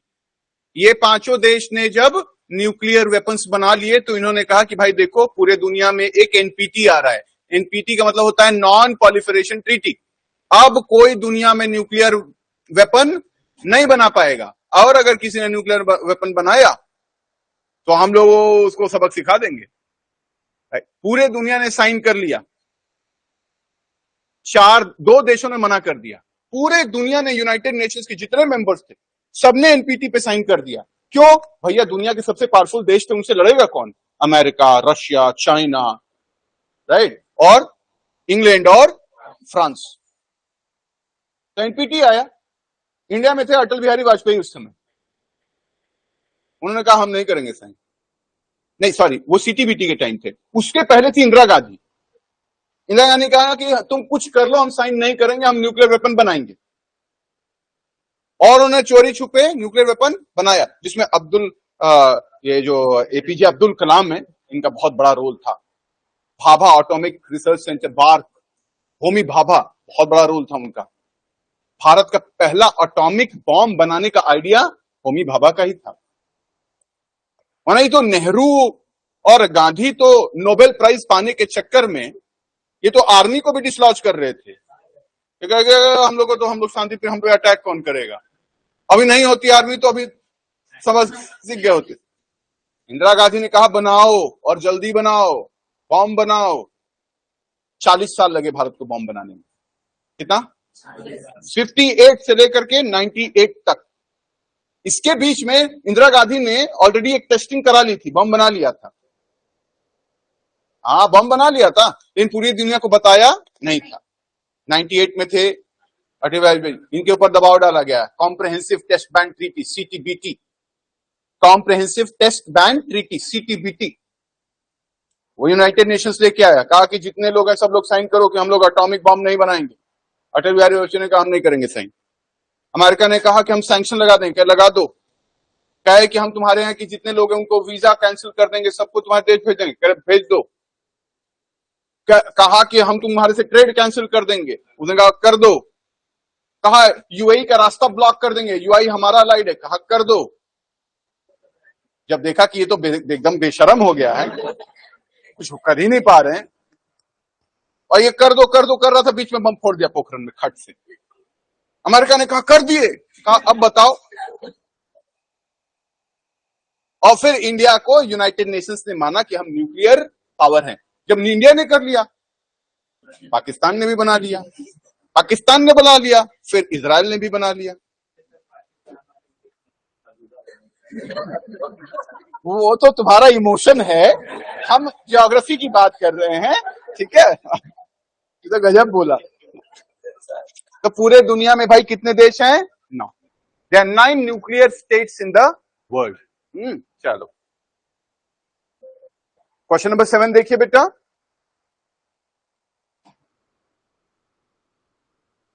चलो 2 मिनट लो।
हाँ ना,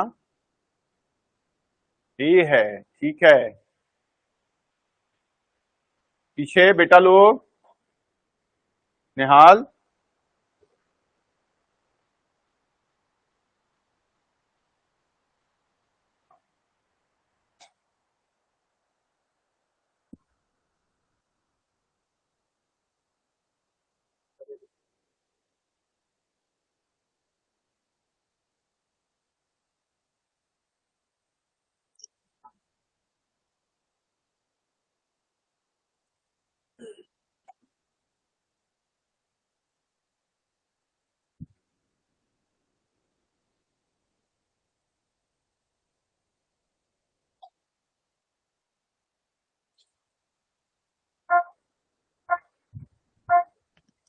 कितने लोग का आंसर ए आ रहा है? यहाँ पे हाथ उठाओ। कितने लोग का आंसर ए आ रहा है? कितने लोग का आंसर बी आ रहा है? B for ball. ठीक है, ठीक है, गुड। कितने लोग का आंसर सी आ रहा है? सी फॉर कैट। 1 2 3, ओके। डी कितने लोग का आ रहा है? 1 2 3 4 5 6 7 8। उधर से भी कुछ हाथ उठ रहे हैं।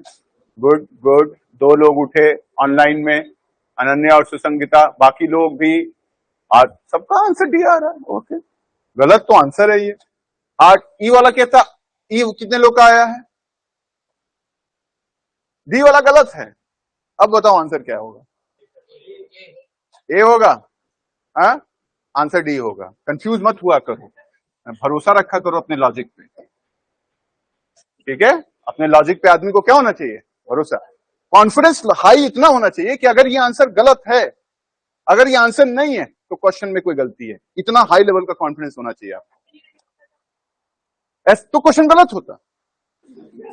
बोलो तो, अगर डी आंसर क्वेश्चन है, क्वेश्चन ही नहीं होता, क्योंकि बाकी कोई उसका आंसर हो ही नहीं सकता, क्योंकि बाकी ऑप्शंस बहुत दूर हैं क्वेश्चन से। अभी ऑलरेडी थोड़ा मोहरा हो तो चलेगा, इतना लंबा लंबा थोड़ा ना गोवा जाने की जगह गंगटोक चले गए, ऐसा थोड़ा ना होता है। अरे गोवा की जगह मुंबई हो सकता है। अरे बोलो हाँ यार, ये थोड़ा ना होगा। गैंग, मालूम है गंगटोक को इंग्लिश में गैंगटॉक बोलते हैं। हम थोड़ा हिंदी भाषी हैं, हम गंगटोक बोलते हैं उसको, ठीक है। एक एक लड़की आई थी, हमके कहां से आई हो? के वाराणसी। हमके बनारस के? सर वाराणसी। हमके क्या अंतर है? Sir Varanasi is the name, Banaras तो लोग ऐसे ही बोल देते हैं। हमके तुम समझी नहीं बात को, तुम ऐसे ही बोल रही हो। हम लोग के लिए वो था, है, बनारस ही रहेगा। वाराणसी तो इंटरनेशनल टूरिस्ट के लिए है वो। यहाँ हम लोग बलिया वालों के लिए कहाँ जाने? वाराणसी। 4 चप्पल मारेगा जीप वाला, कहेगा है ही नहीं, सिटी ही नहीं एग्जिस्ट करता है। हाँ? बाबा की नगरी है भाई बनारस, तो बनारस है। अरे बनारस बड़ा अजीब सा शहर है। अगर आप वहां पे अगर आप 2 दिन के लिए जाओगे ना तो दुनिया का सबसे खराब शहर लगेगा आपको। ना जाम, ट्रैफिक, नॉइज। आप वहां पे 1 हफ्ते के लिए जाओगे ना तो आपको लगेगा कि हाँ मतलब ठीक है, आप बनारस में 6 महीना रह लो।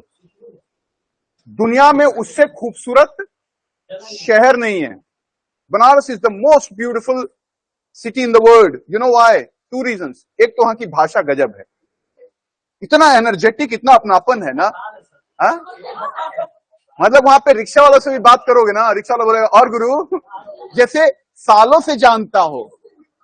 कहा गुरु कहाँ? अरे अरे भाई अभी मिले हैं तुमसे। There is so much of warmth. Kanpur चले जाओ, लगेगा जैसे गुम्मा मार रहा है तुमको। कहां जाओगे? कानपुर में सब बिना मतलब के गुस्से में घूम रहे हैं। वहां की हवा ना सर कर गई है, लोगों को जबरदस्ती गुस्से में है सब। हाँ मतलब उतरेंगे, आप रेलवे स्टेशन पे उतरिए, tempo, parade parade parade parade, बड़ा बड़ा बड़ा चौराहा, बड़ा चौराहा। आप कहोगे अरे यार हमको जाना है जाजमऊ। काहे? अबे इसका क्या जवाब है यार, गजब है सब। एक बार मैं ऑटो में बैठा मैं, तो मैं सबसे आगे बैठ गया और वो चला रहा है एकदम, मुंह भरा हुआ है पान से, चलाया जा रहा है। कहा, हम कहे क्या? तो कह रहा है, हम कहे क्या? कह रहा है, फिर थूका सड़क पे, पूरा सड़क लाल कर दे। फिर कह रहा है कहां जाओगे? हम कहे नवाबगंज। तो कह रहा फर्जी थुकवा देते, पहले बता दिए। मतलब पान मसाला थूकने में उन लोग को इतनी तकलीफ है। और वहां का डायलॉग मैंने सुना, मेरे मतलब I had a very dialogue. वो जा रहा है, उधर से एक ऑटो वाला आया, दोनों चिपकते हुए निकले। बोलता है जो मेरी गाड़ी, मतलब एक फैट में फैंटम हो जाओगे। What a dialogue, what a classic dialogue man. मतलब ये कानपुर में जो ऑटो वाले भी हैं माना, ये वो स्टैंड अप कॉमेडियन है, अलग स्वैग है उनका। एक फैट में फैंटम हो जाओगे, उनके गजब। मतलब ये तो पुष्पा फिल्म अभी आई है, फट के फ्लावर हो जाओगे। वो लोग बहुत पहले से फ्लावर है भाई। दे हैव अ डिफरेंट स्वैग। उसके बाद क्या हुआ, बीच सड़क पे गाड़ी रोक दिया उसने, टेम्पो। हम बैठे हैं वहां पे, टेम्पर हिल रही है, मैं भी हिल रहा हूं। वो चला गया, सवारी बैठी हुई है टेम्पो में, वो कहीं चला गया। 2-4 मिनट घूम घाम के आया। हम कहे कहां कहां, क्या था, मसाला लेना था। और पानी एक पैकेट में, प्लास्टिक के पाउच में ऐसा पीता हुआ आ रहा है। पहले आराम से एकदम बीच सड़क पे टेम्पो खड़ा है, आराम से पहले पानी पिया, कुल्ला किया साथ, कुल्ला करने के बाद फिर से मसाला फड़ा, फिर मसाला खाया। हमने कहा भाई मसाला ही धोने के लिए कुल्ला किए थे ना, तो फिर वही धोने के बाद फिर वही कहे खा लिए। क्या टेस्ट नहीं आता, फ्रेश टेस्ट चाहिए। स्वैग देख रहे हो? आप बनारस जाओ कभी, अच्छा ऑटो में, वहां पे, कहां पे, बनारस में, वो कानपुर में, टेम्पो वाला भी तुमसे तुम करके बात करेगा। कहां जाओगे तुम? हमारे पूर्वांचल में, बनारस में, अगर किसी ने आपसे तुम या तू करके बात कर दिया, इतने पे तो मर्डर हो जाएगा साहब। आप भोजपुरी है तो हाँ, कहां जेबा, का गुरु। अगर ऑटो, आप बनारस रेलवे स्टेशन पे उतर के आप ऑटो में बैठिए, वो लोग पता है क्या बोलेंगे, तब गुरु कहां से, तो आप कहोगे लखनऊ से। अरे तब बनारस घूमे के, हाँ, आप बोलोगे हाँ घूमने आए हैं। वो तुमको पूरा बताएगा, यहाँ घूमिए, वहां घूमिए, ऐसे घूमिए, वैसे घूमिए, तुमको मणिकर्णिका घाट भी घुमा देगा। सब मतलब कहेगा वहां भी लाशें फूकी जाती है, पूछो क्या लाशें फूकी जाती है, बनारस से पूछोगे, मतलब बैठोगे, वो कहेगा यहाँ यहाँ घूमना, मणिकर्णिका भी घूम लेना। तुम कहे वहां क्या होता है, लाश फूकी जाती है। अरे यार यहाँ कौन सी घूमने वाली जगह है, वो बोलेगा बाबा का शहर है। वहां पे दे आर वेरी कॉर्डियल। आपके पास जेब में 1 रुपया ना हो, आप बनारस में भूखे नहीं रह सकते। It's such a warm city. आपको लोग एक नहीं, आपको 10 लोग मिलेंगे जो आपसे पूछेंगे खाना ना हो, खाना भाई ला। आप रेलवे स्टेशन पे बस बैठ जाओ और लोग देख रहे कि तुम उदास हो, हताश हो, निराश हो, कोई ना कोई आपको अपने घर टांग ले जाएगा। नहीं जाना चाहोगे तो वहीं खाना खिला देगा। ये बात है। बनारस में मैंने ये बात देखा है, वहां की मिट्टी, वहां की आबो हवा बड़ी एनर्जेटिक है यार। वृंदावन भी है। मैं आपको बताऊं, ये जो होली सिटीज है ना, कुछ तो है, ऐसे ही नहीं है, मतलब वो फर्जी का भ्रम। नैनीताल के पास एक नीम करौली बाबा का जगह है, कितने लोग गए हो? गए हो? नैनीताल के पास बाबा नीम करौली का एक आश्रम है, शिप्रा नदी के किनारे है। आई टेल यू, आप पूरा उत्तराखंड घुमाओ, पहाड़ देख लो, आपको जो करना है वो कर लो, लेकिन एक बार आप बाबा नीम करौली के आश्रम चले जाओ, आपको लगेगा जैसे किसी ने अंदर आपके इंजेक्शन मार दिया हो। You have got rejuvenated, you feel very fresh, very fresh. मैं आज तक मैं थोड़ा सा स्पिरिचुअल टाइप का आदमी हूं, मैं बहुत जगह जाता रहता हूं। I have never ever experienced the energy which I have experienced at Baba Neem Karoli. Very powerful place. और लोग ये बोल देते हैं ना कि हम भगवान में विश्वास नहीं करते हैं, उनको 3-4 घंटे किसी इस मंदिर में बैठा दो, सब विश्वास हो जाएगा खट से। एनर्जी अलग है यार, वेरी डिफरेंट एनर्जी यार, it's very positive, very powerful. अगर आप कभी साउथ विजिट करें तो आप पुरी जाइएगा, साउथ नहीं है बेसिकली, वो ईस्ट है, जगन्नाथपुरी। और कभी आप उस मंदिर में दोपहर बैठ के बिता दीजिएगा अपना।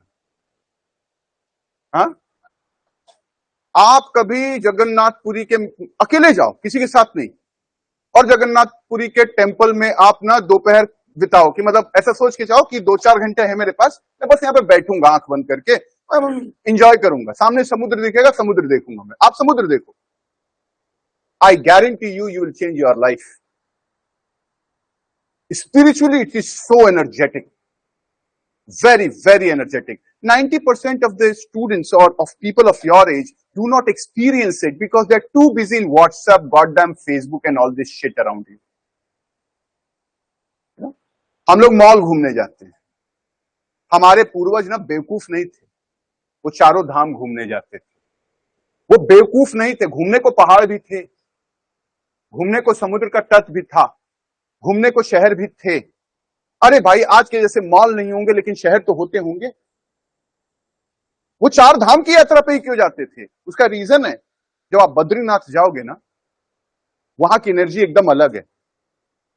कैलाश मानसरोवर का एनर्जी इतना मजबूत है कि आज तक लोग एवरेस्ट पे चढ़ गए, कैलाश मानसरोवर पर आज तक कुछ चढ़ नहीं पाया है। लोग पागल हो जाते हैं आधे रास्ते पे जाके, इतना स्ट्रांग एनर्जी है।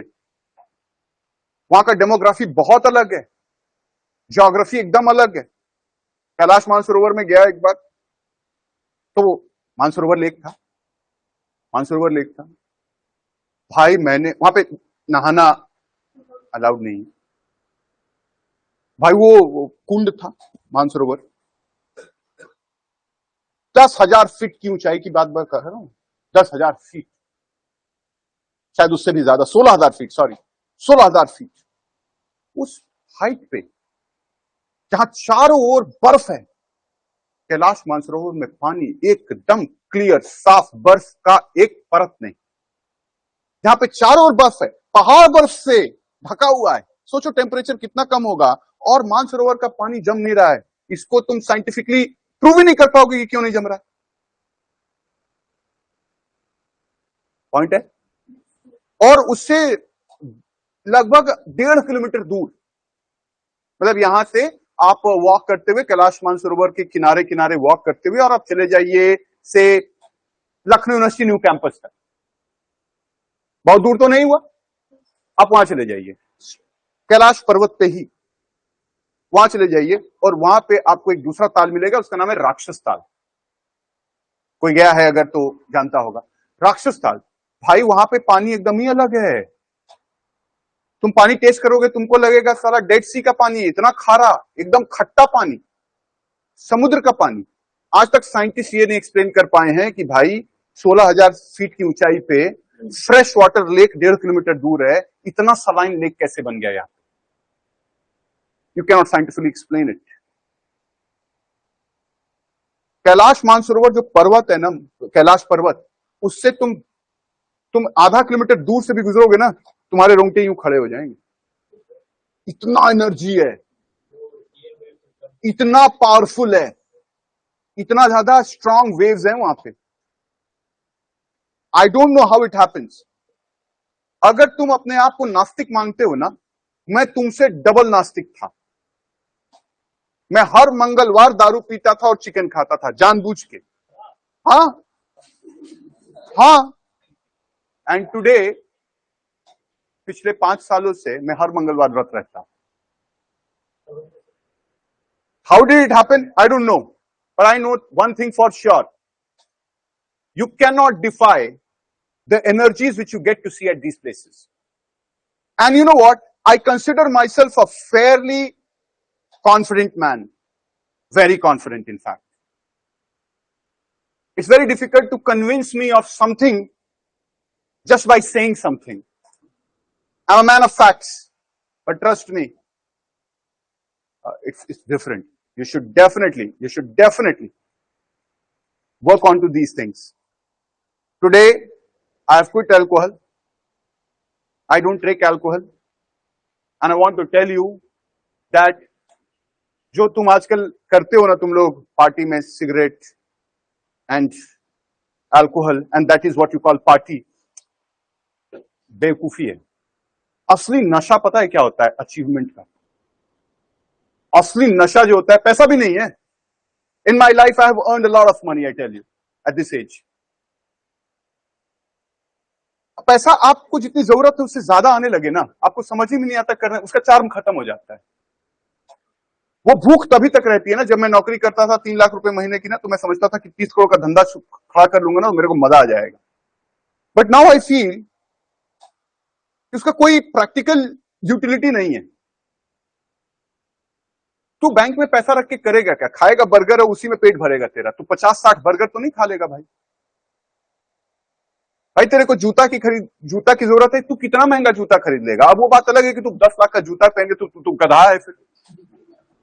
लेकिन अगर जूते की जरूरत है और फेयरली तू अगर 10-12 हजार 15 हजार का जूता खरीद ले रहा है, उससे ज्यादा की जरूरत ही नहीं है ना यार। There is an end to an expenditure. And I tell you, Kohli का एक इंटरव्यू मैंने पढ़ा, विराट कोहली का इंटरव्यू मैंने पढ़ा। कोहली ने अपने इंटरव्यू में बोला कि 27 साल की उम्र में ना उसका नेटवर्थ जो था वो 2000 करोड़ हो गया था। तो ना वो गाड़ियां खरीदता था, 4-4 करोड़ 5-5 करोड़ की गाड़ियां खरीदता था। अभी पिछले साल कोविड के बाद पता है क्या किया उसने? अपनी सारी गाड़ियां बेच दी। तो लोगों ने उससे पूछा कि अरे सारी गाड़ियां क्यों बेच दी? उसने कहा कि मेरे को लगता था कोई यूटिलिटी ही नहीं है यार, आजकल i10 चलाता है। i10, Anushka Sharma and Virat Kohli, they both sold out all their cars. They had 67 cars. Oh my God, 67. Not a single car worth less than a crore. They have sold all their cars and they are driving a grand i20. And they were caught in a camera.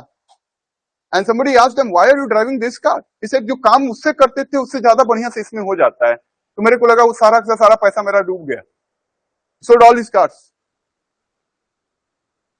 What I want to tell you is, a point in your time comes when you realize that achievements and doing good to people is more important than making money.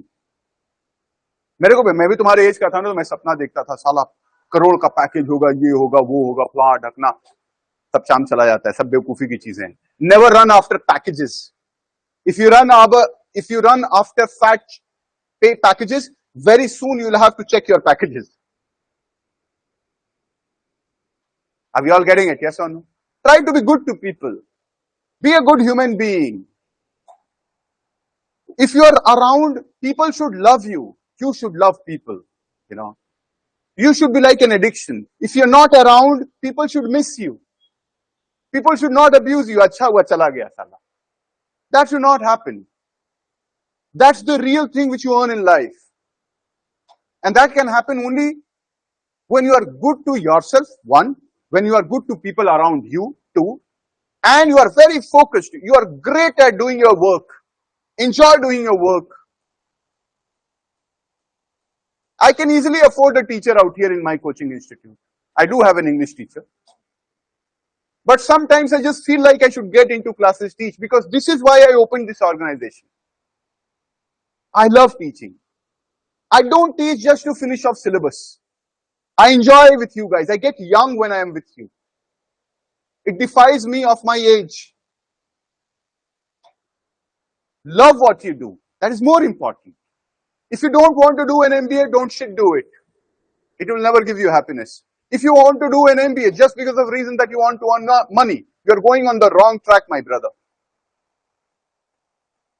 If it aligns with what you want to have in life, you want to be a businessman, you want to learn how to do business, you want to check out what is happening in the globe around, if you want to have ultra mobile life, if you want to understand the dynamics of what is happening in the business world, then it is the right course for you. If you want to settle down, if you want to have a relaxed life wherein nobody disturbs you and at the month end you get a fat paycheck and enjoy with your desirous wife and two beautiful children in a chilling house, you are going on a wrong track. You may have a wife and a couple of children, but you will never enjoy them because you are not doing what you want to do. MBA करने के बाद life chill तो नहीं रहेगी। तो अगर chill life चाहते हो ना, तो एसएससी उसी की तैयारी में लग जाओ, अभी समय है तुम्हारे पास। सुकून वाली जिंदगी एमबीए के बाद नहीं है। एमबीए किसके लिए बना है? हसल करते हैं, जो बड़ा करना चाहते हैं, लाइफ में कुछ बड़ा होना चाहिए, they have a dream, they have a goal, they want to achieve something. Ashneer Grover साला 27 साल की उम्र में 30,000 की कंपनी खड़ी कर दिया। ऐसा कुछ हासिल करना चाहते हो, कुछ बड़ा अचीव करना चाहते हो, then it is the right course for you. It is not meant for lazy people, I tell you. If you're lazy, don't go for an MBA program, not meant for you. Maybe you go ahead and prepare for an SSC exam, you qualify SSC, वो 30-35-40 हजार रुपया मिलना शुरू होगा, 3-3.5 लाख पर retire कर जाओगे, सब लोग तुम्हारा इज्जत से नाम लेंगे, बस भाई, उससे ज्यादा नहीं। मैं जब नौकरी करता था ना, अपना घर चलाता था। आज मैं छोटी ऑर्गेनाइजेशन चलाता हूं, लेकिन 40 लोग मेरे यहां काम करते हैं। कम से कम मेरे साथ उनका घर तो चलता है, ये मेरे लिए अचीवमेंट है। हर परिवार में अगर एवरेज 5 लोग भी रहते हैं ना, तो 6 साल पहले मैं 2 कमरों से जो शुरू किया ना, आज उसके चक्कर में 200 लोग डेली खाना खाते हैं। ये मेरा अचीवमेंट है। कल के दिन कंपनी बड़ी होगी ना यार, और 100 लोग काम करेंगे, तो हर फैमिली में अगर 5 लोग भी एवरेज है ना, तो डेली 500 लोग मेरे द्वारा शुरू किए गए काम की वजह से खाना, ये इंपॉर्टेंट है। 100 परिवारों के बच्चे अच्छे स्कूलों में पढ़ेंगे, ये अचीवमेंट है। 100 परिवार में जो बूढ़ी माएं हैं ना, जिनकी तबीयत खराब रहती है, उनको हम लोग के द्वारा किए गए काम से उनको दवाइयां मिलती हैं, ये इंपॉर्टेंट है। अचीवमेंट्स का डेफिनेशन सबका अलग अलग होता है। Think bigger, get a good human being, become a good human being, have compassion, help people. आजकल क्या है, मैकेनिकल दुनिया है ना, इतना फेसबुक, यूट्यूब, मतलब हमको समझ में नहीं आता हमारे संस्कार कहां जा रहे हैं यार। मतलब हम लोग के यहाँ ना क्लास 9, 10 में पढ़ने वाले बच्चों के ना आइडियल भी जो है ना, वो कैरी मनाती जैसे लोग हैं। कैरी मनाती क्या करता है, दूसरों का मजाक उड़ाता है, गालियां देता है, फिर हम लोग सुनते कहते गजब मजाक उड़ाया। साला तुम्हारा मजाक जिस दिन उड़ा देगा ना, तुम डिप्रेस हो जाओगे, आत्महत्या कर लोगे तुम। भाई मेरा बहुत ही सिंपल है, आई डू नॉट एंडोर्स कर, आई सी दैट कैरल मनाती does not have any talent, shit talent. वैसा टैलेंट होने से बढ़िया है कि हम मर जाते। तुम दूसरों का मजाक उड़ा रहे हो, साले गालियां दे रहे हो उसको, मां बहन की गालियां दे रहे हो। क्यों? उसने क्या बिगाड़ा तुम्हारा? बस तुमको पसंद नहीं आया इसलिए। गजब हाल है। ऐसे तो तुमको भी लाखों लोग पसंद नहीं करते होंगे, सब लोग तुमको गाली देने लगे तो क्या होगा? ये जो अचीवमेंट है बहुत ही सस्ती अचीवमेंट है। कल के दिन अगर यूट्यूब खत्म हो गया ना, बैन हो गया इंडिया में ना, कैरी मनाती खत्म हो जाएंगे उसी दिन, जो बनाया था सब गया। क्या करोगे सब्सक्राइबर लेके? स्टैंड अप कॉमेडी देखो भारत में, बद से बदतर अब तो चीप हो गई है, इतनी चीप कि सुनने में खुद ही शर्म आ जाती है। ये कॉमेडी नहीं होता है, ये अभद्रता। कॉमेडी तो वो होता है जिसमें आप लोगों को खुश करें। अपने ही बाप के ऊपर कमेंट मार रहे हैं लोग, हंस रहे हैं, हाँ मेरा बाप वैगन आर चलाता है, वैगन आर ऐसी गाड़ी, वैगन आर वैसी गाड़ी, मेरा बाप ऐसा बाप। And people are finding it funny, you know. After 2010, India has seen the worst mental transformation ever. इतना खराब ट्रांसफॉर्मेशन दुनिया में पहले कभी नहीं देखा गया। तुम लोग जो एज देख रहे हो ना, ट्रस्ट मी, तुम लोग अगर 2010 के बाद का इंटेलेक्ट है ना तुम्हारा, तुम लोग ना दुनिया में इससे नीचे का इंटेलेक्ट नहीं देखा गया है।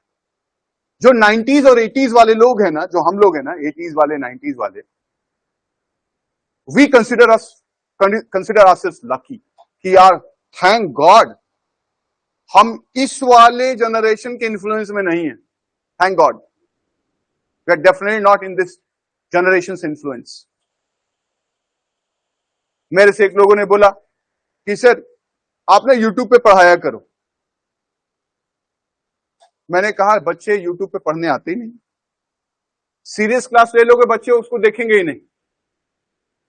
बच्चे यूट्यूब पे पता है किसको देते हैं? 2 टीचर आपस में गालियां दे रहे हैं एक दूसरे को, तो पहले इसको देखते हैं, अच्छा, पहले उसको देखते फिर उसको देखते हैं, अच्छा, दिस इज व्हाट फिजिक्स वाला, you see what shit is going on in their coaching institute. And the worst part is, this is the mental intellect of the teachers, that they're coming online and abusing teachers, being a teacher, before crores and crores of people. What example are you setting in? What kind of ethical development you are offering them? Do we all agree to this? Right? This is the worst mental exercise. I mean, मैं तो चाहता नहीं हूं कि YouTube ने जो teachers का definition बना दिया है ना, उस डेफिनेशन से कोई मेरे को कभी देखे, मेरे को चाहिए ही नहीं वो। भाई मैं 2 बच्चे बैठा के क्लासरूम में पढ़ा लूंगा, मैं उनके साथ खुश होऊंगा उनको पढ़ा के, लेकिन खूब ज्यादा नौटंकी करके 1000 बच्चे आ भी गए ना, तो मेरे को ऐसे बच्चे चाहिए। पता है क्यों? वो जो आएंगे ना वो साले सफल नहीं होंगे। तो भीड़ इकट्ठा करके हम करेंगे क्या? हम 20 बच्चा पढ़ाएंगे, 20 को IIM भेजेंगे। यू नो व्हाट, मेरे लिए ये ज्यादा इंपॉर्टेंट है ना कि मैं जब लुक बैक करूं अपने लाइफ में ना, तो मैं गर्व से बोल पाऊं कि भाई मैंने 6 सालों में 650 बच्चों को आईएम में भेजा है। मेरे लिए नंबर ज्यादा इंपॉर्टेंट है। इंपॉर्टेंट ये नहीं है कि कितने बच्चे पढ़ाए, इंपॉर्टेंट ये है कि कितनों को आईएम में भेजा, क्योंकि यही तो मेरा गोल है ना। हमारी कोचिंग कैट की कोचिंग है, बच्चों को पढ़ाने की कोचिंग थोड़ा ना है। तुम मेरे पास इसलिए नहीं आते हो कि मैथ्स इंग्लिश रीजनिंग सीख लोगे, आईएम में जाने के लिए आते हो। अजम्पशन क्लियर होना चाहिए। अच्छा पढ़ाने के लिए नहीं आते हो भाई यहां पे। अच्छा पढ़ना है तो यूट्यूब पे भी हजारों लोग पढ़ रहे हैं। आईएम में जाने के लिए आते हो तो मैं वो हर काम करूंगा जो तुमको आईएम में जाने में मदद करे। भले ही तुम मेरे को गाली दोगे, मैं तुमको डांटूंगा, मैं तुमको क्लास से भगा दूंगा। हो सकता है कि तुम मॉक टेस्ट ना दो तो मैं तुम्हारा नाम काट के कहूं तुम लायक ही नहीं हो मेरे पास पढ़ने के, तुम जाओ कहीं और, तुम मेरे को गाली दोगे।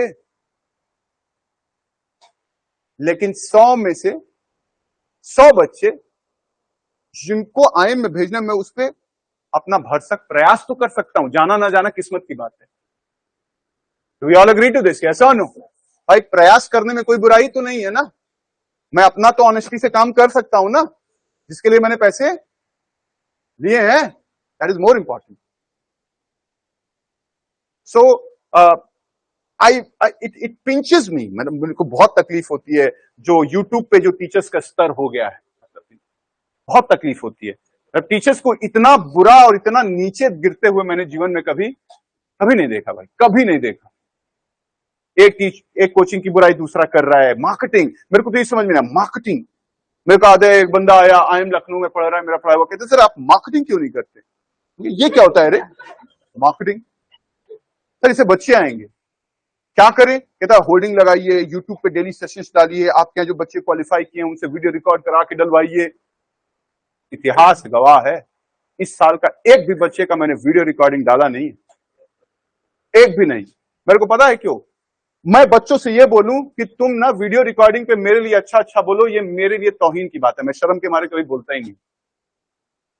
मेरे को जिस दिन ना बच्चों के भीख मांगना पड़ा ना कि भाई तू वीडियो रिकॉर्ड कर दे, कि फंडा मेकर्स बहुत अच्छी कोचिंग है, यहां से पढ़ के मैं आईएम में जा रहा हूं, मैं नीचे गिर जाऊंगा अपनी नजरों में। शौक है किसी बच्चे का, खुद के चैनल पे बना के डाल दो, मैं मांगने नहीं जाऊंगा। ये मेरे, तुमको अगर ईगो है कि साला तुम आईएम में जा रहे हो, हमको तुमसे डबल ईगो है, हम तुमको भेज रहे हैं। पॉइंट है? Why should I ask for it? I never ask for YouTube reviews, never. हाँ, ये बात अलग है कि मैं यहाँ पे जो लोग बैठते हैं जो सेक्शन पे, उनसे मैं बोलता हूं कि जो भी बच्चे आते हैं उनसे आप रिव्यू गूगल का लिया कर। गूगल रिव्यू से क्या होता है, और उसपे भी हम लोग कोई जबरदस्ती नहीं करते भाई, जो मन करे वो लेकिन लिखते। उससे क्या होता है कि कोई सर्च करता है कैट कोचिंग इन लखनऊ, तो हम लोग का थोड़ा सा रेटिंग रहता है, तो हम लोग पहले कम से कम ऑप्शन में आ जाते हैं, नहीं तो साला एकदम ही अंधकार में डूब जाएंगे। तो कम से कम वो इंपॉर्टेंट होता है। तो ये, चलो खैर, क्वेश्चन नंबर 7 देखो, बहुत ही अच्छा सवाल है। I will explain this. In the recent years, many cabinet makers have been winning acclaim as artists, but since furniture must be useful, cabinet makers must experience their craft with an eye to the practical utility of their product. कहता है कि आजकल जितने भी carpenter है, cabinet makers बोले तो क्या बेटा? कारपेंटर्स। आजकल जितने भी कारपेंटर्स है ना, वो अपने आप को क्या बोलते हैं बेटा? आर्टिस्ट बोलते हैं। आजकल जितने भी कारपेंटर है वो अपने आप को आर्टिस्ट बोलते हैं। लेकिन चूंकि फर्नीचर यूजफुल होना चाहिए, कैबिनेट मेकर्स को यूटिलिटी का भी ध्यान रखना चाहिए, कैबिनेट मेकर्स को यूटिलिटी का भी ध्यान रखना चाहिए। इसलिए for this reason cabinet making is not an art. इसलिए मैं कहता हूं कि कैबिनेट मेकिंग आर्ट नहीं है। अजम्पशन क्या है? अजम्पशन ये है, हाँ, कोई भी चीज जिसमें प्रैक्टिकल यूटिलिटी देखा जाए वो आर्ट नहीं हो सकती। अरे बोलो हाँ या ना? सारे कारपेंटर अपने आप को आर्टिस्ट बोलते हैं, लेकिन फर्नीचर तो होना चाहिए यूजफुल। इसलिए मैं पक्का कहता हूं कि कारपेंटर्स आर्टिस्ट नहीं होते। मेरा अजम्पशन यह है, किसी भी चीज में अगर प्रैक्टिकल यूटिलिटी देख ली गई तो आर्ट आंसर बताओ क्या हो जाएगा? D, an object is not an art object if the maker pays attention to the objects, यही तो बोला गया था। आंसर क्या होगा बेटा? डी। ठीक,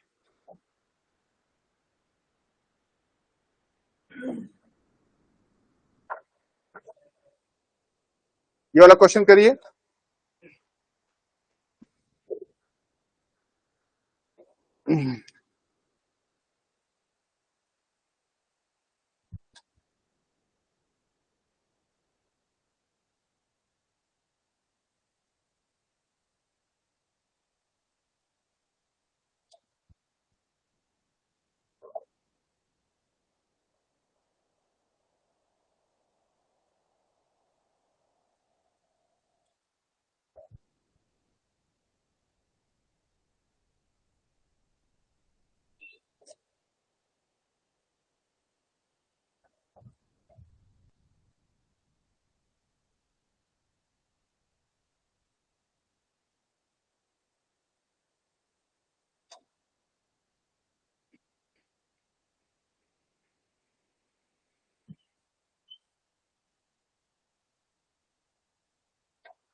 आंसर ए।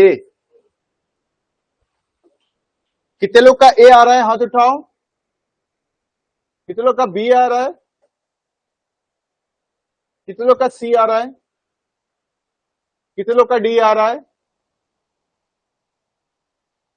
डी। कितने लोग का ई आ रहा है? और ए? ठीक बात है। कहता है कितने लोग को क्वेश्चन समझ में नहीं आया? ईमानदारी से हाथ उठाओ। समझ में नहीं आया? नहीं आया हाथ उठाओ, कोई दिक्कत नहीं। सबको समझ में आया, तुमको नहीं आया? क्वेश्चन देखो। Neither a rising standard of living nor balanced trade by itself establishes a country's ability to compete in international marketplace. कहता है कि स्टैंडर्ड ऑफ लिविंग अगर बढ़ रहा है